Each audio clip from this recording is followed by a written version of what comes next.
Well, today is 9/11,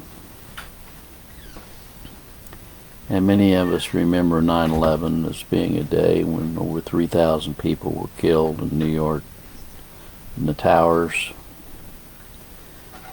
But 28 years ago, going on 28 years ago, 29 years ago actually, something happened to me that I'll always remember. And that's when I was terminated from the state of Missouri as a social worker for refusing to license homosexuals and place foster children with homosexuals. Now, many of you have heard my testimony, and it was a 5-year battle after my termination. It was quite an ordeal that I found myself in, that God ordained that I go through. And it was not a pleasant experience, I must say. It was not pleasant. But God brought us through it. I'm reminded of Psalm 18, verse 3, I will call upon the Lord who is worthy to be praised. So shall I be saved from mine enemies. I could account for you all the things that I went through in that 5-year battle, but I'm not going to do that. But I can tell you that it really reinforced in my mind that I did not have a free will. Okay. No one would have chosen that. No one would have chosen what I had to go through.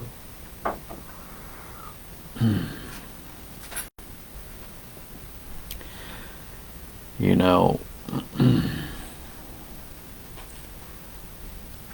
governmental systems are very corrupt. We saw yesterday Charlie Kirk murdered in plain sight in front of 3,000 people,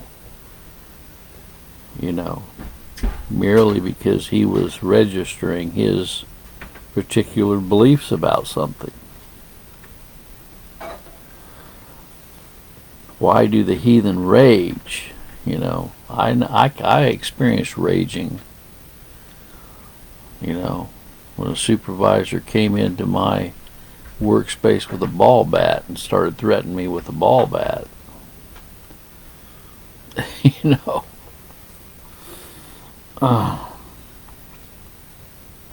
Well,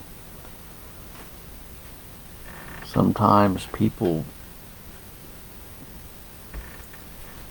cannot stand when you try to stand up for what is right.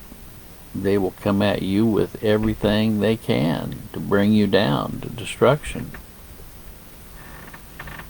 You know. When you speak the truth, sometimes you are going to get lambasted for it. Paul got lambasted, didn't he? He was beaten with rods. He was whipped. He was stoned. And eventually he was killed for his faith.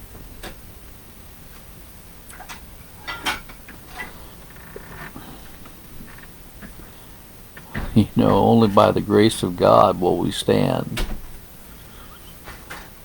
You know, Peter denied Christ 3 times. How many times have we denied Christ? In word, thought, and deed. Only by the grace of God will we stand for truth.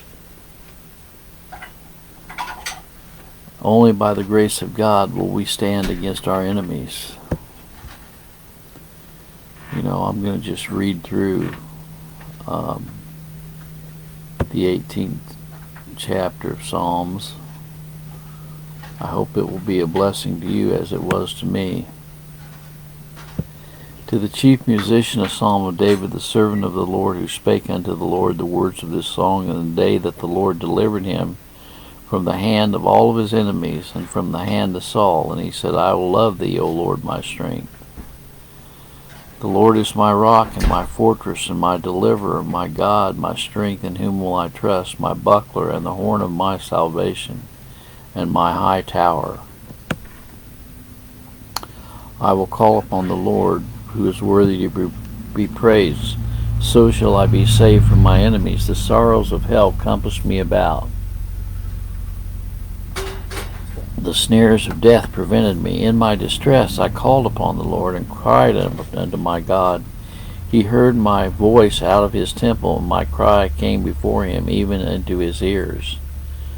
Then the earth shook and trembled. The foundations also of the hills moved and were shaken, because he was wroth. I'm going to stop there for a minute. You know, the night before the jury was to decide the case, I called my wife, and I was very, very discouraged, because over in the defendant's room they were celebrating. And I told my wife, well, it appears we've lost this case. And my wife said, you don't know that you've lost the case. I said, well, they're celebrating over in the defendant's room of the court. She said, it's not over till it's over. She said, this was my wife now. She said, don't you remember what happened when they came to the Red Sea?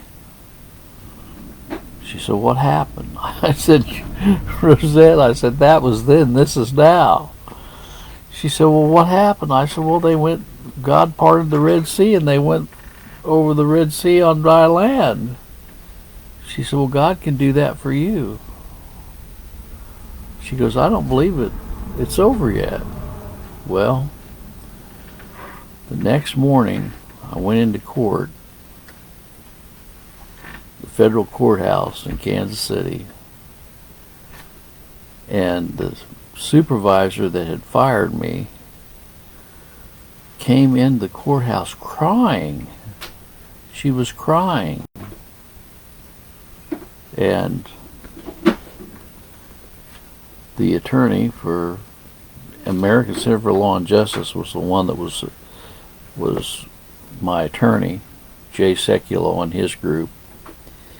And my attorney, Francis Mannion, who worked for Jay Sekulow, came in and said to me, did you hear what happened last night? And I said, no, I didn't hear anything that happened. And he said, well, your supervisor. Now just listen to the course of events that happened. If this isn't proof that it was ordained by God, I don't know what it is. Okay, all the way through this 5-year battle with our lawsuit against the state of Missouri in federal court, everything that happened was absolute. Had the markings of Almighty God all over it. Had nothing to do with me. Another absolute proof of the sovereignty of God and events in our lives, the providence of God.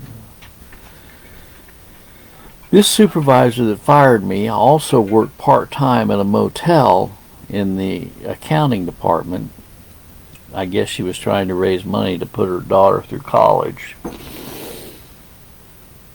And just so happens, the jury was sequestered in that motel that my supervisor worked at. And the captain of the jury had always kind of been in my favor on this case. And my supervisor approached the captain of the jury, and she said, I know you're on the Phillips case.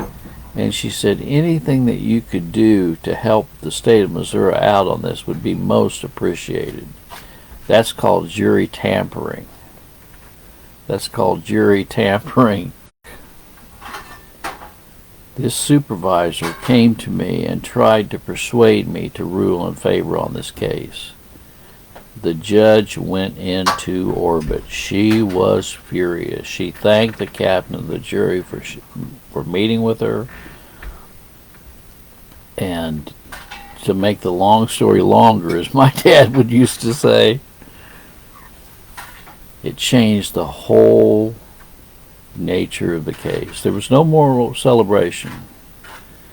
In fact, the judge called my supervisor in front of the whole court and dressed her down in front of the whole court.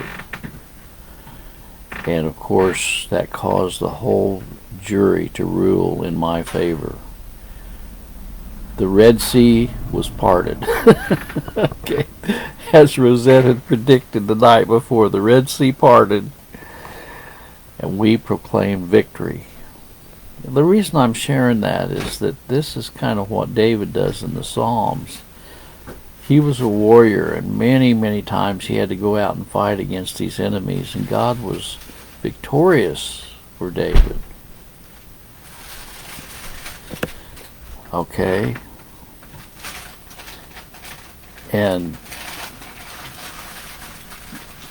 you know, I felt like the snares of death was coming upon me, you know. 5 years I'd been involved in this battle, all these appeals and everything. Verse 7, then the earth shook and trembled, the foundations also of the hills moved and were shaken because he was wroth. There went up smoke out of his nostrils and fire out of his mouth, devoured coals were kindled by it. He bowed the heavens also, came down, and darkness was under his feet. And he rode upon a cherubim and did fly. Yes, he did fly upon the wings of the wind. He made darkness his secret place. His pavilion round about him were dark waters and thick clouds of the sky. At the brightness that was before him, his thick clouds passed hail, stones, coals of fire.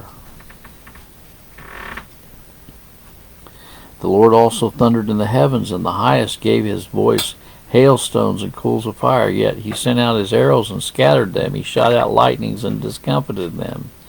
Then the channels of the waters were seen, and the foundations of the world were discovered at thy rebuke, O Lord, at the blast of thy nostrils. He sent from my enemy and from them which hated me, for they were too strong for me. They prevented me in the day of my calamity, but the Lord was my stay. I often revealed that the governor at that time, Governor Mel Carnahan, was very much in sympathy to the homosexual agenda.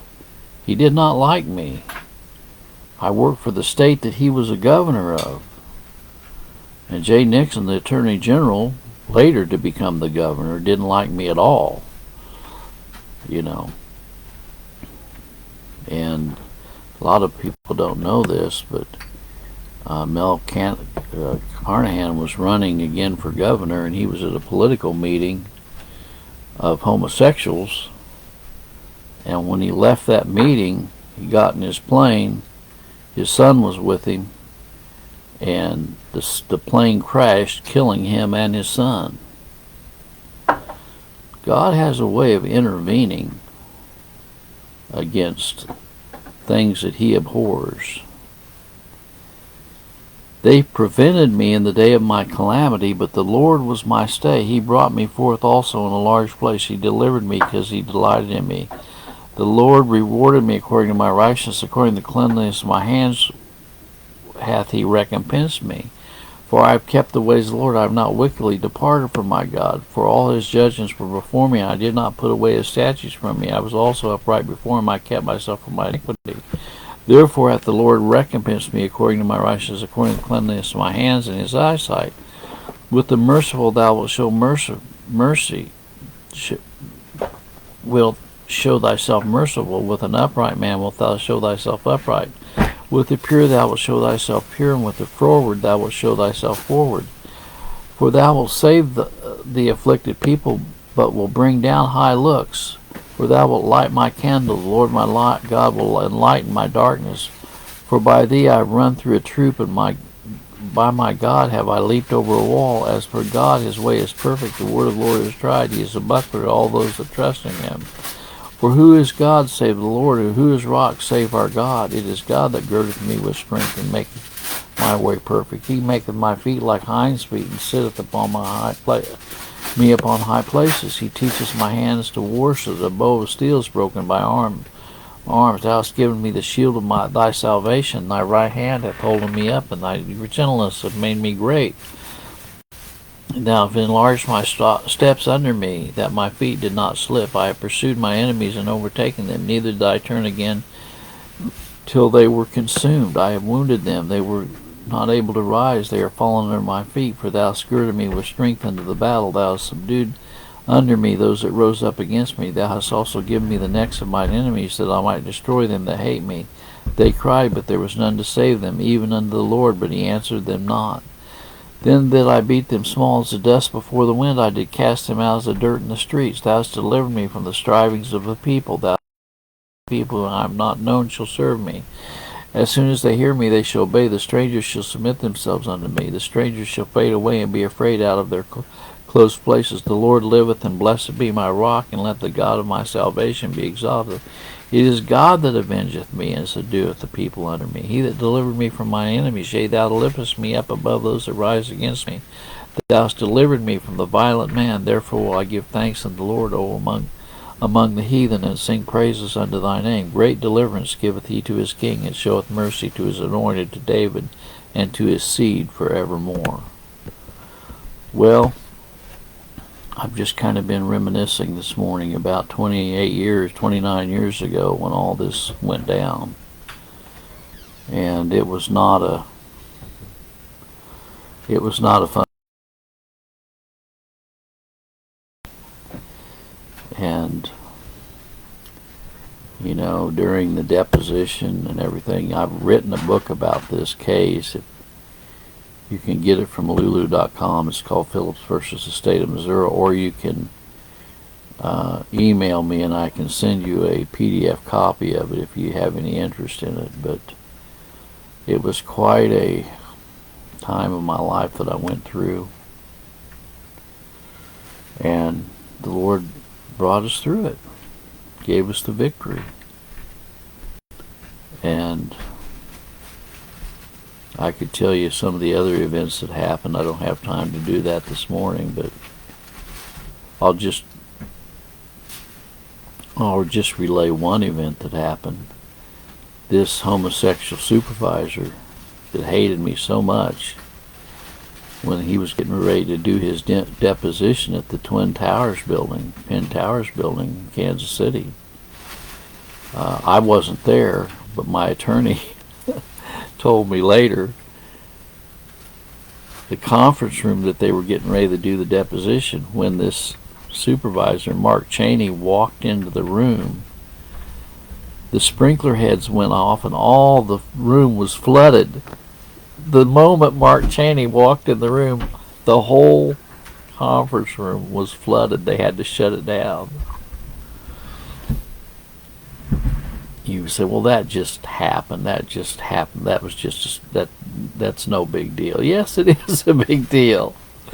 And we saw things like that happen all the way through the proceedings. One of the times we were sitting there in the deposition, my attorney, the local attorney in Kansas City, Todd Nielsen, who was working in conjunction with Jay Sekulow on the American Center for Law and Justice. He was going through files and he found a sticky note, just a little sticky note, which changed the whole nature of the the case, the sticky note said on it, my supervisor written on there, on the sticky note, we have to get Mr. Phillips terminated because of his religious beliefs. And my attorney showed this sticky note to the judge. He said, this is proof right here that she was plotting to get rid of him in advance because of his religious beliefs.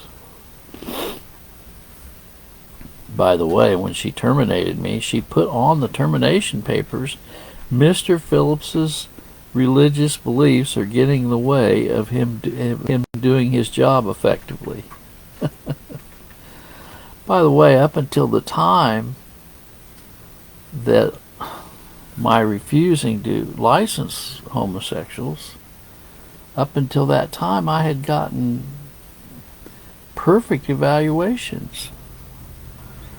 They had even recommended me for graduate studies, for the state to pay for my graduate studies at the University of Kansas, where I got my undergraduate degree and everything. But anyway, I'm so glad to be out of that corrupt system. I'm so glad God delivered me from the snare of the fowler, the noisome pestilence. May the good Lord be with you today in a special way is my prayer. God bless.